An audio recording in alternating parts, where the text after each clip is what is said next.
Bonsoir à toutes et à tous. Bienvenue sur El Mararabia. Quel plaisir de vous retrouver pour ce nouveau numéro de Microscoop. Soyez les bienvenus. L'actualité, le titre de l'émission, dossier syrien. On va y revenir. On parle diplomatie ce soir. Échec de la diplomatie algérienne. Point d'interrogation. Pour commencer l'émission avec nos invités, nous allons revenir sur l'édito de l'APS début mars, fin mars, début avril, fin avril et encore en ce début du mois de mai. L'édito l'APS qui signe un nouvel édito autour de notamment de l'information, de la journée de la presse. Encore une fois, certainement peut-être, le président algérien est encensé. Ici, parle-t-on déjà d'une campagne électorale. On va essayer de comprendre. Dans les grandes lignes, voilà ce que dit notamment cet édito qui revient sur ce 3 mai, journée internationale de la liberté de la presse, où le président algérien a reçu un parterre de personnalités, dépoussiérer la communication institutionnelle, ouvrir grandes ses portes à la presse nationale et internationale et renforcer le rôle patriotique et citoyen de la presse. Une presse algérienne, nous dit-on, qui a souffert des effets de la crise économique, des mutations technologiques et du rétrécissement des espaces de liberté durant l'Ancien Régime. Est-ce que depuis l'arrivée du président actuel, Abdelmadjid Tebboune, est-ce qu'on peut ne plus parler donc d'espace de liberté quand on voit aujourd'hui notamment que l'Algérie est classée 136e sur 180 et puis tous ces journalistes qui ne peuvent pas travailler, certains sont en prison à l'heure actuelle, d'autres ont même perdu la vie en prison. La présidence de la République a emprunté une autre voie que ses prédécesseurs, nous dit ici l'APS en parlant bien sûr d'Abdelmadjid Tebboune, une autre voie bâtie sur le dialogue, l'ouverture à l'opinion contraire, l'autocritique, la valorisation du journaliste et le combat pour sa dignité. On va essayer de comprendre si réellement tout ça est vrai, en tout cas en croire ces mots. Tout est bien dans le meilleur des mondes au niveau de la presse en Algérie. Depuis l'arrivée donc du président algérien, encore une fois, une nouvelle loi. On nous parle d'une presse libre et puis on parlera de diplomatie, notamment du dossier syrien. C'est le gros dossier ce soir. Le ministre des Affaires étrangères du Royaume donc d'Arabie Saoudite, le prince Faisal bin Fahran Al Saoud, a été reçu hier par le président algérien. Il a fait part notamment d'une convergence totale, l'importance de sa visite aujourd'hui en Algérie qui vient dans le prolongement et la poursuite de la coopération et de la coordination étroite entre les deux pays. Nous allons bien évidemment revenir sur cette réception, mais aussi, c'est un des titres de l'émission, la colère d'Alger contre l'Arabie Saoudite, puisque l'Arabie Saoudite vient donc d'inviter la Syrie. On en parle ce soir notamment sur le prochain sommet qui aura lieu au mois de mai. Avec nous, Hamid Lelou, bonsoir. À Washington, bienvenue. Bonsoir, merci pour l'invitation. C'est toujours un plaisir d'être parmi vous. Merci Hamid Lelou, directeur de Reaching Independence True Social à Washington.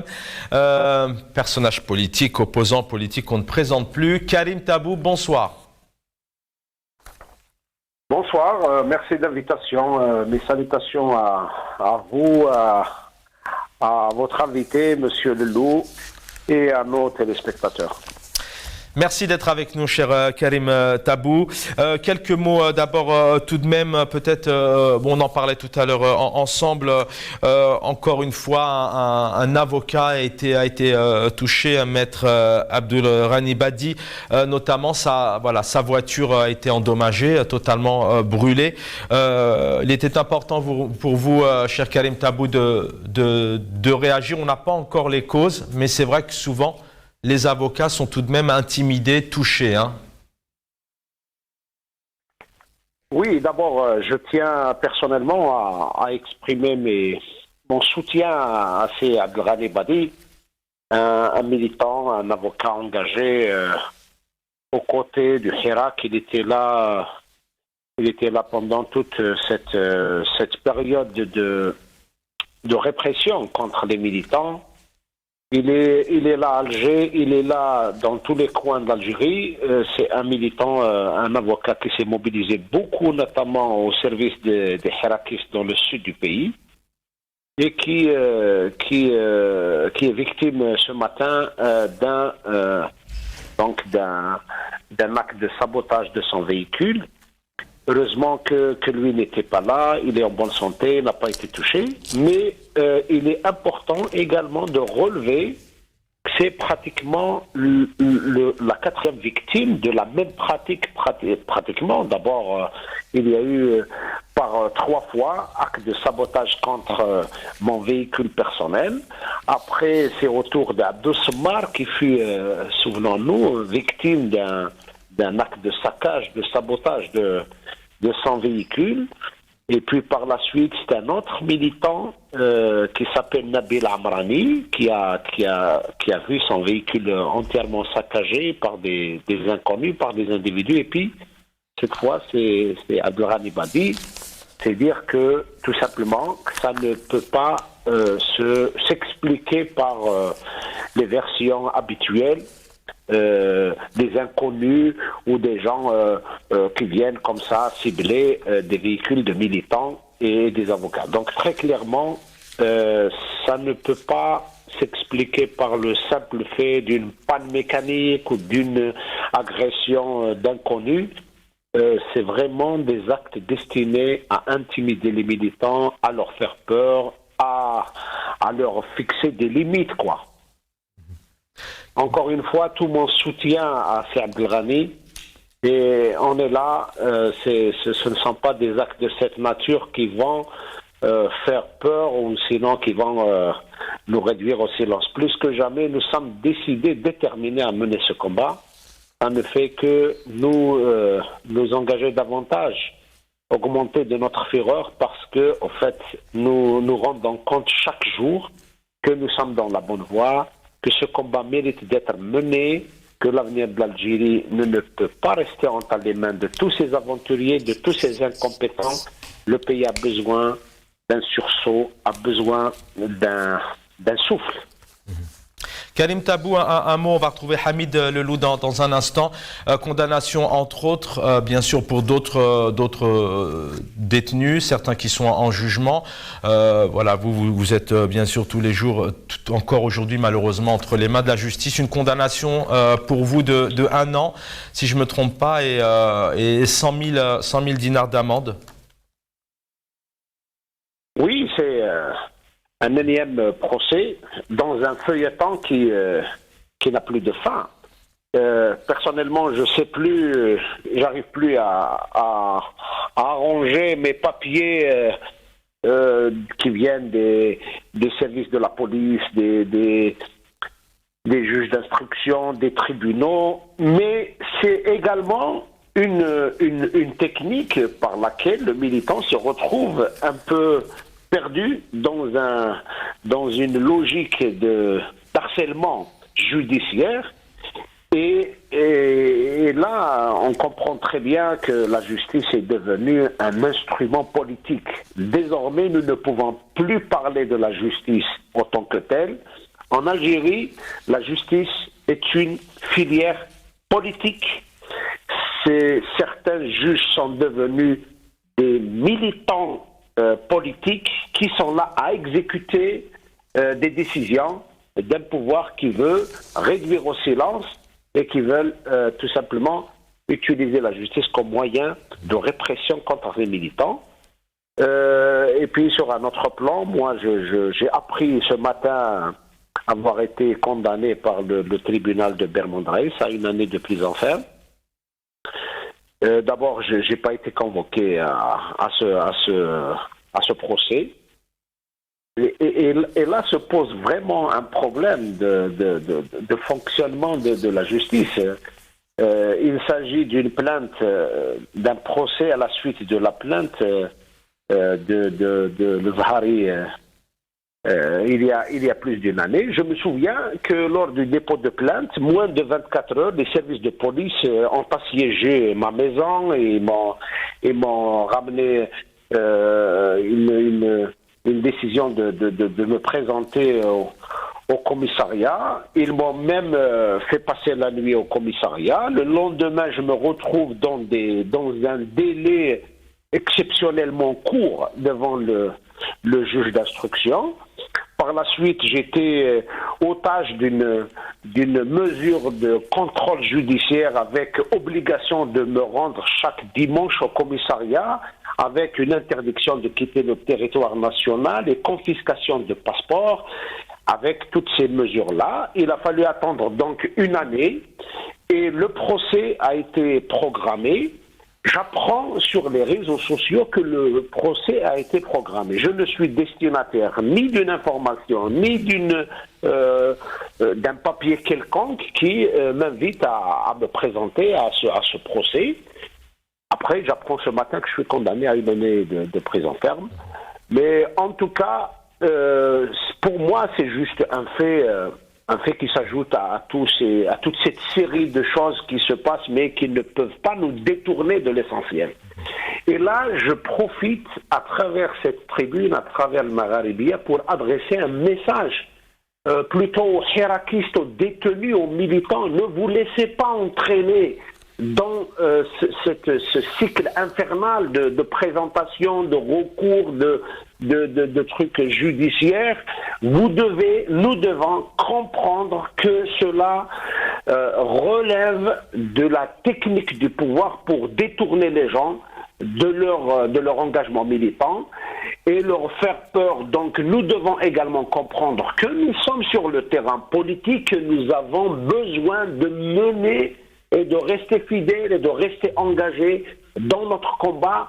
Notre combat, c'est pour l'Algérie. Notre combat, c'est la démocratie. Notre combat, c'est l'état de droit. Rien, absolument rien, ne doit nous détourner de cette trajectoire, de ce chemin, parce que nous sommes sur une voie juste. Nous sommes sur une voie en cohérence parfaite avec toutes ces générations de militants, toute cette génération de maquisards et qui ont mené ces combats, le combat de libération, les combats démocratiques, les combats culturels, les combats d'expression, les combats des syndicats, etc. Tout cela, il est en cohérence avec notre rêve, notre espoir, notre engagement pour une Algérie démocratique. Merci, cher Kalim Tabou. Restez avec nous et merci pour votre présence, parce que malgré ce que vous vivez et ce que vous subissez, vous êtes là encore ce soir pour en parler, pour analyser, pour donner votre vie. Et c'est à mon sens, c'est un bel espoir et un bel exemple. L'actualité, une autre actualité ce soir, on va revenir quand même en quelques mots sur cette grande journée jeudi dernier. C'était le 3 mai dernier. Hamid Lelou, une réaction peut-être pour vous. Mercredi dernier, donc le président algérien qui dit via l'APS avoir réuni la famille de la presse entière. Alors, première question peut-être de quelle presse, et puis c'est la même question. Voilà, on nous dit ici que le président a emprunté une autre voie que ses prédécesseurs, bâtie sur le dialogue, l'ouverture, l'opinion contraire, l'autocritique, la valorisation du journalisme et le combat pour sa dignité. Il a changé les choses, le président algérien. On n'est plus dans l'ancien régime, notamment pour les journalistes. Merci pour la question. Vite fait, j'aimerais bien rassurer notre frère Karim Tabou. Écoutez, mon frère, les arrestations, les harcèlements, ça c'est un indicateur, un bon indicateur très palpable qui montre de la validité de votre travail et à quel point vous leur faites peur. Le jour où ils ne vous viendront plus vous embêter, ça veut dire qu'ils n'ont plus peur et ça veut dire que vous ne servez plus à l'opposition. Voilà, c'est un bon indicateur. Laissez-les continuer et un jour ou l'autre, ils vont se casser la gueule, comme on dit. Maintenant, votre question sur la presse. La presse algérienne et ce qui s'est passé avec cette manifestation ou cette célébration. De prime abord, c'est une bonne chose, sauf que la liberté de la presse est célébrée par la presse elle-même. Les gouvernements, les régimes, les pouvoirs en place n'ont rien à voir là-dedans. C'est célébré par la corporation, pour la corporation. 1. De 2, Quand ils disent que la presse s'est libérée, il y a une autocritique, il y a ceci, il y a cela, c'est eux qui continuent à se jeter des fleurs. Laissez les autres dire du bien sur vous, sur ce que vous faites. Que je sache, ni la presse indépendante, ni la presse étrangère n'a fait des éloges sur la liberté d'expression en Algérie. Au contraire, le classement de l'Algérie et de son état de la presse et de la liberté d'expression, 134 parmi 180.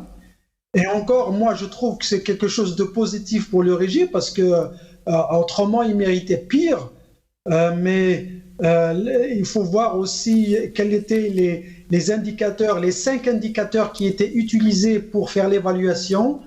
Et tous ces indicateurs allaient dans le sens de ce qui se passe actuellement en Russie, en Ukraine, la Corée du Nord et l'Iran. C'est pour ça que ces pays-là sont les moins bien classés au monde.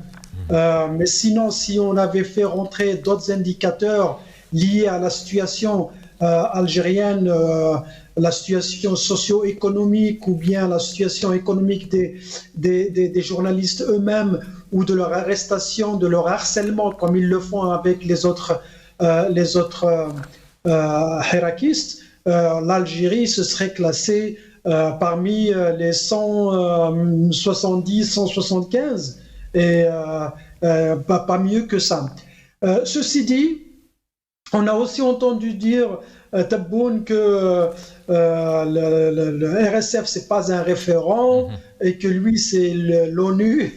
Il a oublié que l'ONU a fait la même chose, que l'Algérie a été condamnée par les experts, que le rapport de ce qu'on appelle le rapport UPR a été vraiment négatif vis-à-vis de l'Algérie. Donc on ne sait pas dans quel monde il vit. Et encore une fois, c'est cette autocritique dont il parle, c'est pas de l'autocritique, c'est de l'autosatisfaction. Pourquoi ? Parce que de l'autre côté, il n'y a personne pour le dire que ce qu'ils disent est faux. En effet. Il n'y a personne pour les contredire.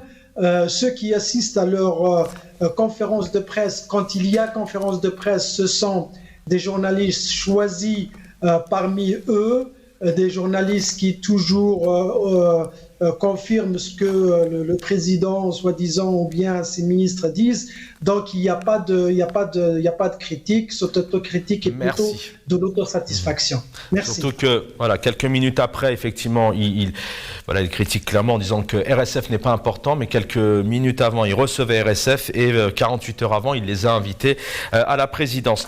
Karim Tabou, avec vous, il était important aussi d'avoir un peu votre avis. On a un président en Algérie qui évoque souvent, par exemple, il dit voilà le rétrécissement des espaces de liberté durant l'ancien régime. Je viens de l'évoquer, donc il parle de changement. Une autre voie a été empruntée depuis qu'il est arrivé au pouvoir, avec cette ouverture notamment de l'opinion contraire, de l'autocritique, et il souhaite aussi donc créer une organisation syndicale de tous les journalistes.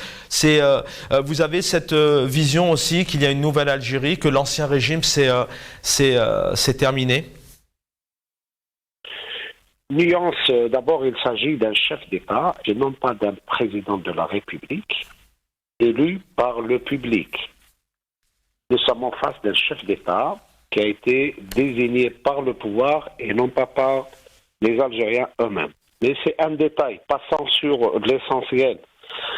Quand on évoque dans les pays démocratiques le rôle de la presse, on fait rarement référence à comment dirais-je, à son caractère, disons, officiel, affilié au pouvoir, dès lors qu'on considère que l'un des instruments par lequel on mesure la démocratie, on exerce la démocratie, c'est la séparation des pouvoirs.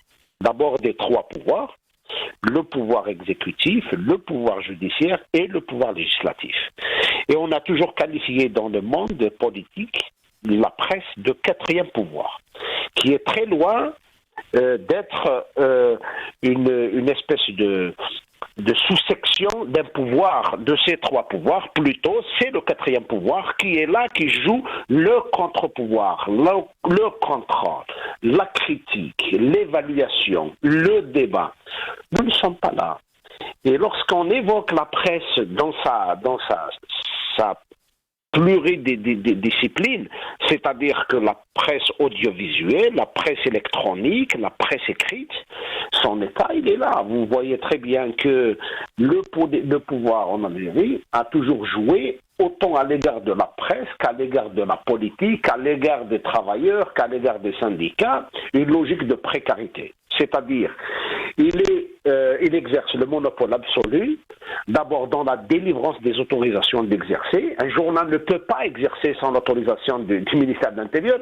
Vous savez, Chaban, le grand paradoxe algérien, vous allez au ministère de l'Intérieur, vous montez au 5e étage, vous allez trouver un petit bureau, c'est écrit à l'entrée sur la porte, la direction des libertés. Lorsque vous voyez, et c'est dans ce bureau-là qu'on dépose les dossiers pour créer un parti politique, pour créer une association, pour créer un journal, pour créer un syndicat, lorsque dans n'importe quel pays, vous allez trouver ce genre de structure, dites-vous que les libertés sont mises en garde à vue. Ils sont sous le contrôle du premier policier du pays, qui est le ministère de l'Intérieur.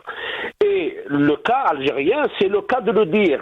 La presse dans toutes ses dimensions, presse écrite, presse électronique, presse audiovisuelle, elle dépend des autorisations du pouvoir. Plus encore, en plus des autorisations, elle dépend du financement du pouvoir. Tout le monde sait que les chaînes de télévision dites algériennes mais qui émettent de l'étranger, donc qui sont considérées dans la loi comme étant des chaînes étrangères, ne peuvent pas exercer en Algérie sans qu'ils soient accrédités, donc acceptés.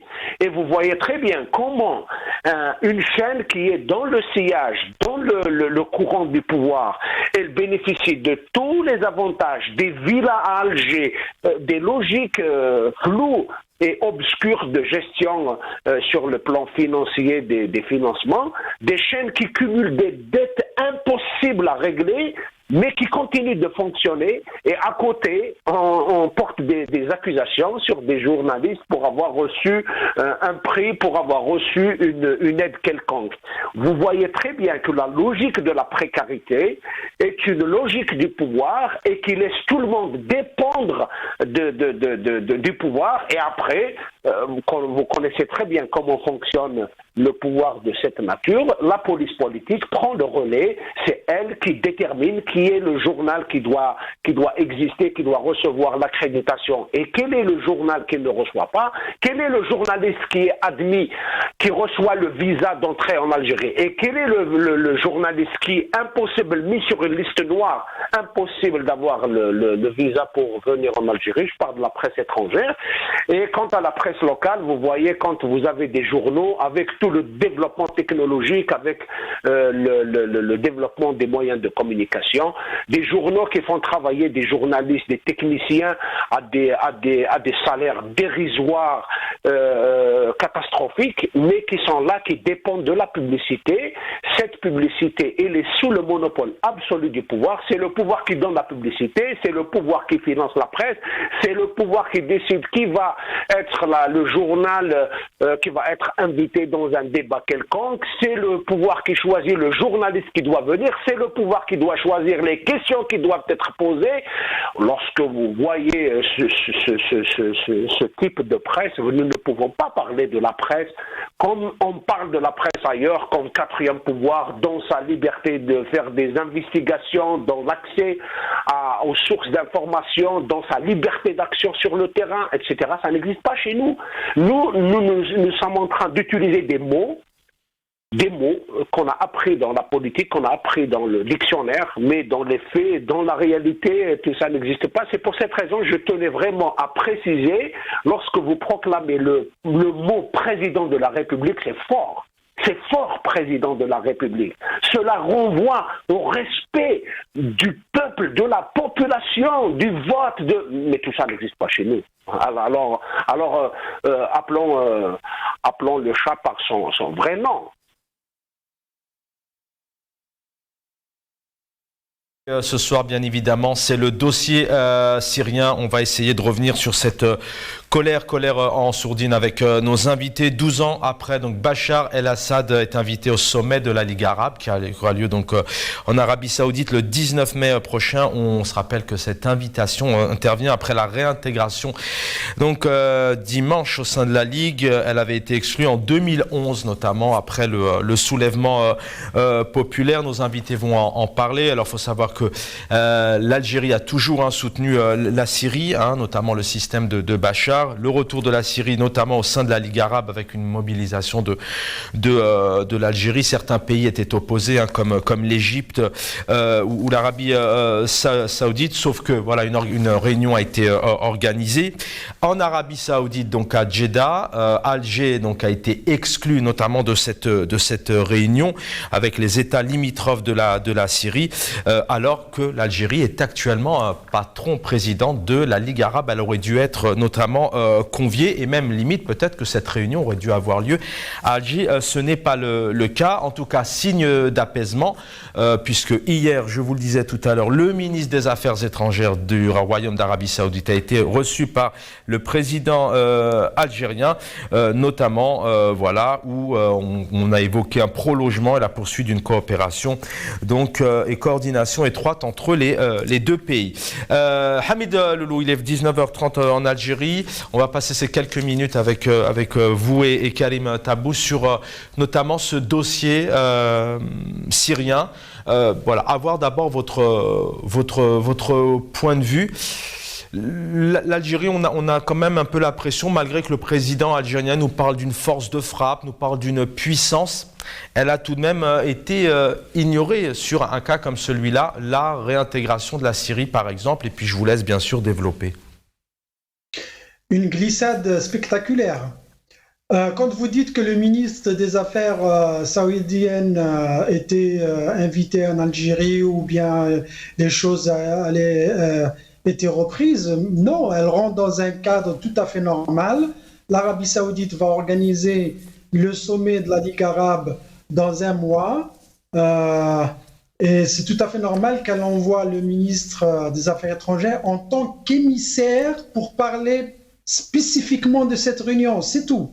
Donc, c'est pas que les Saoudiens se sont souvenus qu'il y a l'Algérie, que l'Algérie, il fallait l'intégrer dans ces palabres. Les palabres ont eu lieu à Jeddah, comme vous l'avez dit, d'autres au Caire, et sans la présence de l'Algérie, sans la consultation de l'Algérie, au contraire, tout à l'opposé de ce que l'Algérie voulait faire.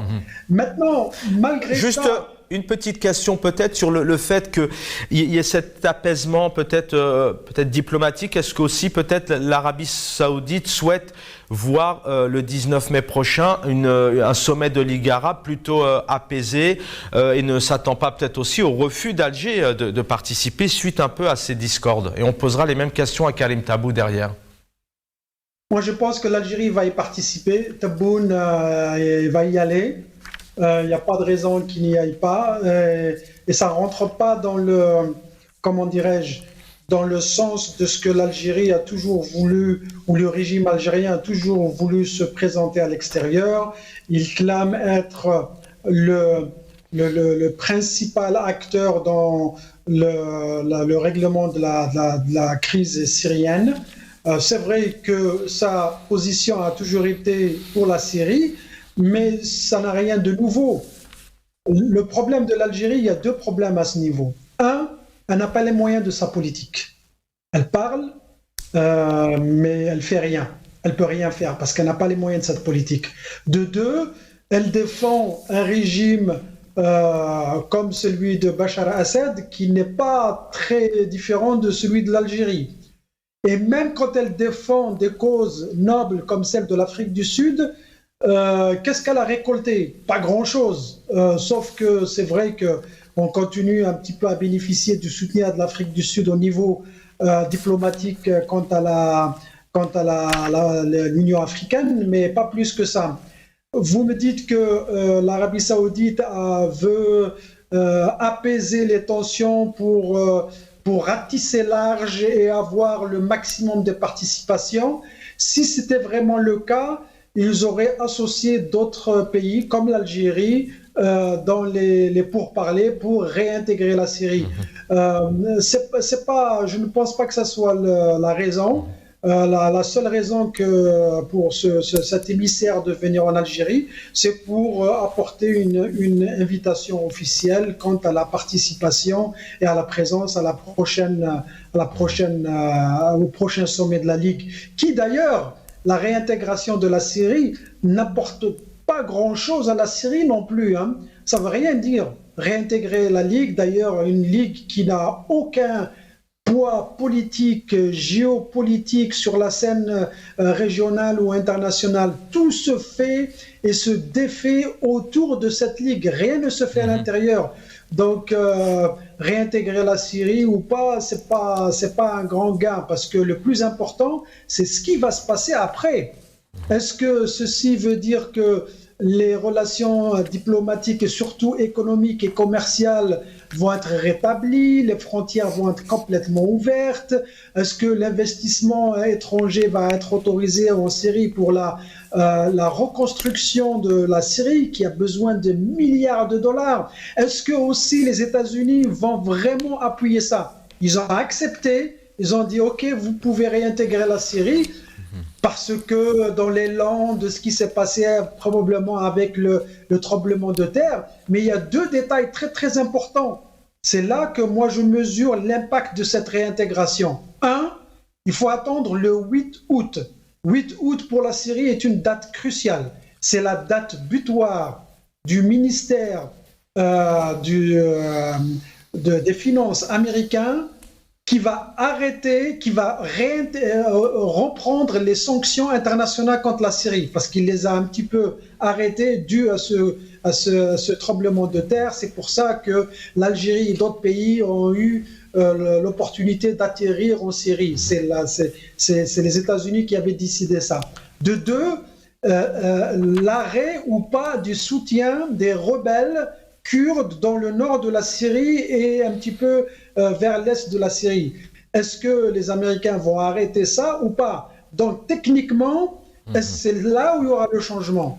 Si la Syrie est rouverte pour l'investissement, si le retour des investisseurs, si les entreprises internationales ne sont pas sanctionnées, si elles investissent en Syrie, si l'ouverture du couloir aérien est réouvert, c'est tous ces détails techniques qui sont importants. La réintégration de la Ligue, c'est un petit détail, c'est pas important. Je reviens à vous dans un instant, Hamid Lelou. Karim Tabou, effectivement, on peut se poser la question à quoi joue l'Arabie Saoudite, mais on va s'intéresser plutôt au pouvoir, à la diplomatie algérienne. C'est ce qui nous intéresse ce soir. On a un président algérien, on a un chef d'état-major qui nous parle d'une puissance forte à plusieurs niveaux, économiques, politiques, en termes de défense, mais on a encore vu dernièrement que malheureusement cette Algérie, elle ne pèse pas aussi lourd, elle n'est pas aussi forte pour avoir été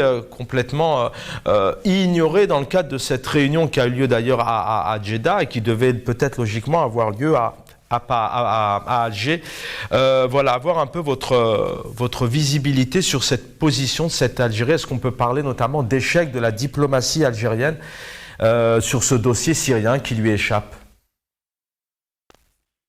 Je ne reviens pas sur les éléments importants, pertinents qui viennent d'être présentés par mon frère Lelou sur les enjeux, sur quelques éléments importants liés à la Ligue arabe. Mais si nous voulons aborder ce sujet avec cette distance pour essayer d'éclairer l'opinion publique, d'abord, nous avons besoin de nous poser la question, c'est quoi le monde arabe?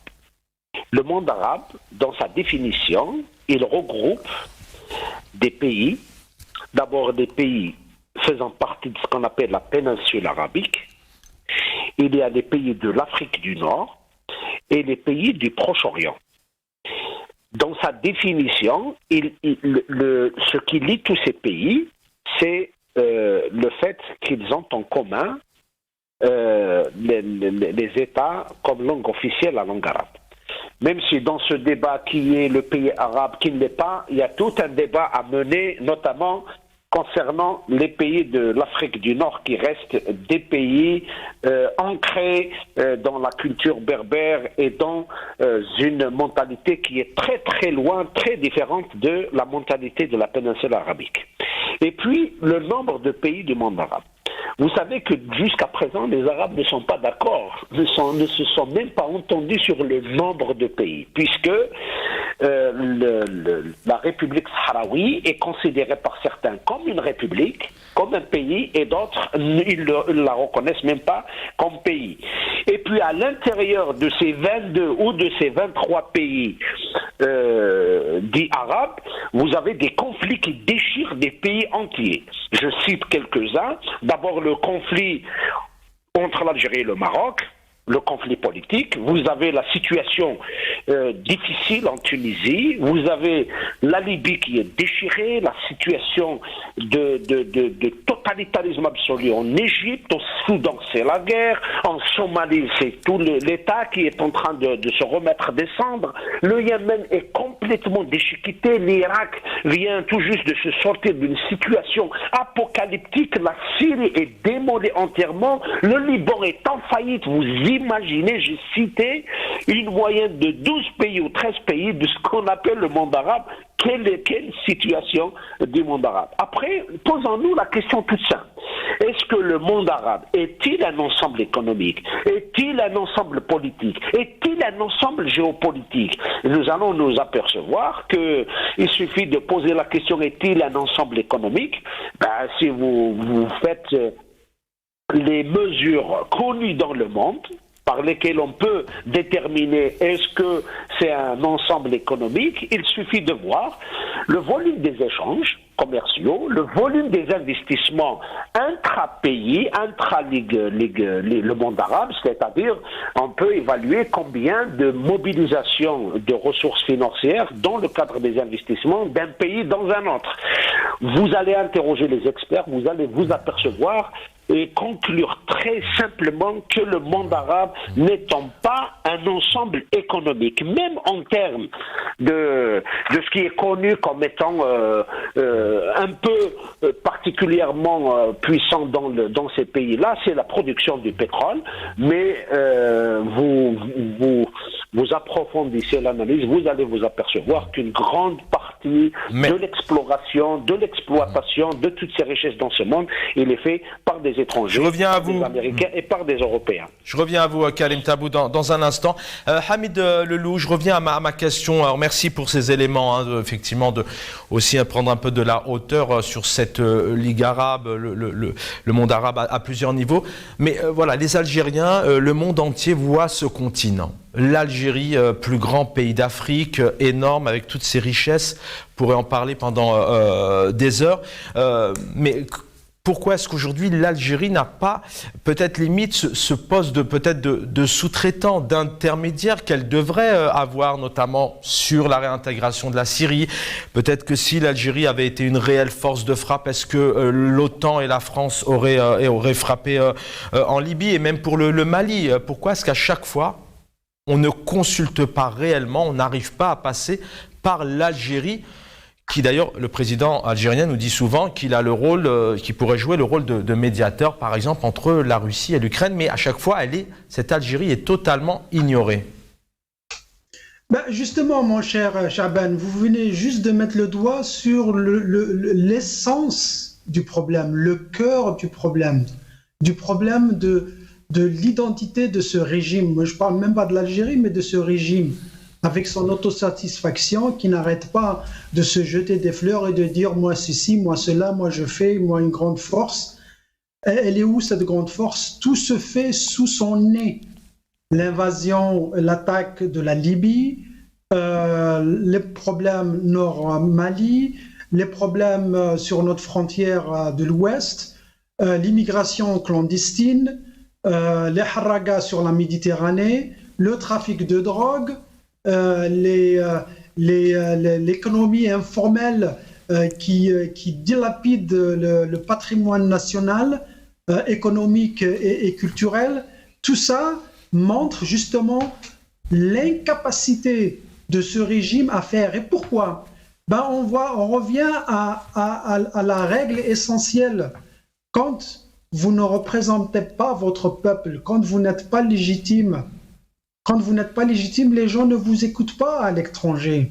Ils ne vous écoutent pas. Ils ne peuvent pas vous écouter, ils ne peuvent pas vous faire confiance, puisque déjà vous n'avez pas la confiance de votre peuple. Vous n'avez pas ce bagage populaire, il est très très important. C'est le pilier, c'est le centre de gravité. Le peuple, c'est le centre de gravité. Sans le peuple, vous ne pouvez rien faire. Vous pouvez avoir l'armée que vous voulez et avoir tout l'argent que vous voulez, parce que l'Algérie, ce qu'on a, on a l'argent. Enfin, on a l'argent du pétrole, mais on n'a pas d'économie. Et donc, comment voulez-vous peser?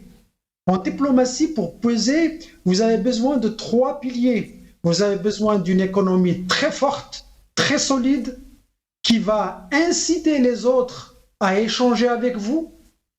Et vous allez aussi l'utiliser comme un appât et aussi une incitation aux autres pour travailler dans le sens de votre influence, parce que vous voulez influencer, c'est ça la diplomatie. Vous voulez influencer. Vous voulez influencer à travers les idées que vous proposez. Déjà, ce n'est pas possible. Vous n'avez pas la légitimité populaire, donc vous ne pouvez pas prétendre parler au nom du peuple algérien, même si c'est ce que vous voulez faire, mais tout le monde sait que ce n'est pas vrai. Et de 3, vous n'avez pas vraiment une institution militaire très importante, puisqu'elle est basée sur un équipement qui est acheté à 95, si ce n'est pas plus, même à 100% de l'étranger, donc vous n'avez pas cette indépendance, vous dépendez de l'autre. Quand vous dites que vous êtes une frappe, mais saviez-vous, c'est une information à tout le monde, peut-être les gens ne le savent pas, quand vous achetez du matériel militaire, et ça ne s'applique pas qu'à l'Algérie et à la Russie, ça s'applique sur beaucoup de pays. Quand vous achetez le matériel militaire, il y a des clauses. Les clauses, et une des clauses que les gens ne connaissent pas, c'est que le pays qui vous vend le matériel vous impose les conditions de comment et quand utiliser le matériel. Je vous donne un exemple. On a demandé à la Pologne d'envoyer ses tanks en Ukraine. Elle a refusé au début parce qu'elle a dit « Moi, j'ai des accords avec les tanks sont allemands et l'Allemagne ne veut pas que son matériel atterrisse entre les mains des Ukrainiens. » Il a fallu une grande influence des Américains. Et c'est la même chose dans tous les pays. Donc vous pouvez prétendre avoir ce matériel, mais le matériel, vous ne pouvez pas l'utiliser comme vous voulez. Merci Hamid Lelou, restez avec nous.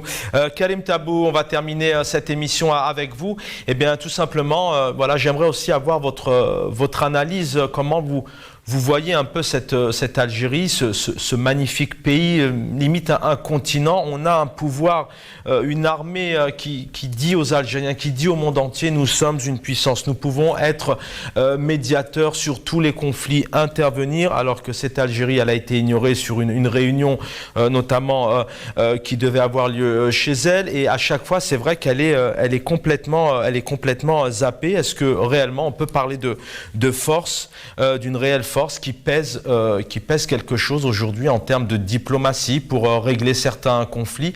Voilà pourquoi, notamment ces grandes puissances qui parfois d'ailleurs gèrent, par exemple la Syrie, c'est certainement géré par exemple par les États-Unis. Pourquoi on ne passe pas par l'Algérie? Vous savez, si nous nous mettons à conjuguer les mots diplomatiques dans le cas de l'Algérie, ben on les conjugue au passé, parce que depuis la glorieuse révolution où l'Algérie était connue et que la révolution a eu un capital de sympathie, un capital de crédibilité, et a marqué l'histoire de l'humanité. Sinon, depuis l'indépendance, tous les mots qui conviennent le plus à la diplomatie algérienne, c'est l'échec, c'est la régression, c'est le mensonge et c'est la dictature en termes simples.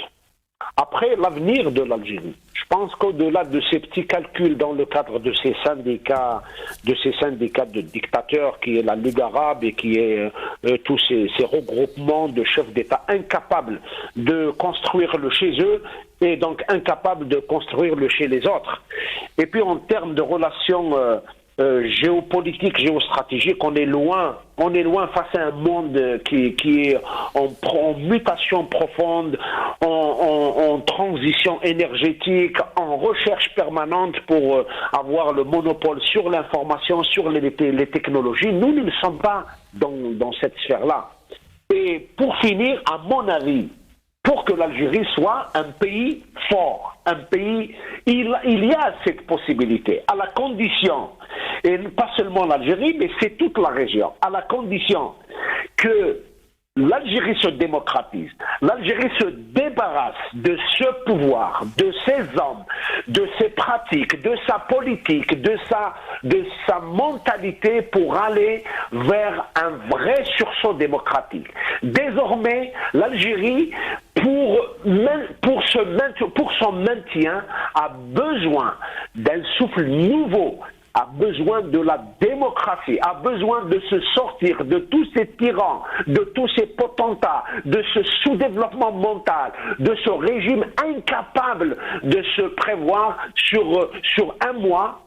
Et puis, dans ce cadre-là, nous pouvons espérer que dans la région, les sursauts populaires, les sursauts des peuples de la région puissent libérer cet ensemble de l'Afrique du Nord de l'emprise de ces régimes de dictature pour aller vers la mise en place d'un vrai processus d'intégration maghrébine dans un cadre démocratique, avec des états de droit, avec une jeunesse qui va affronter la vie, qui va affronter le monde. La libération de tout un pays, de toute une jeunesse. Eh bien, pour terminer, effectivement, Hamid Lelou, merci d'avoir été avec nous. Karim Tabou, merci à l'équipe en régie. Dans quelques instants, vous avez rendez-vous avec Jamaldine Benchenouf. J'aurai le plaisir de vous retrouver demain.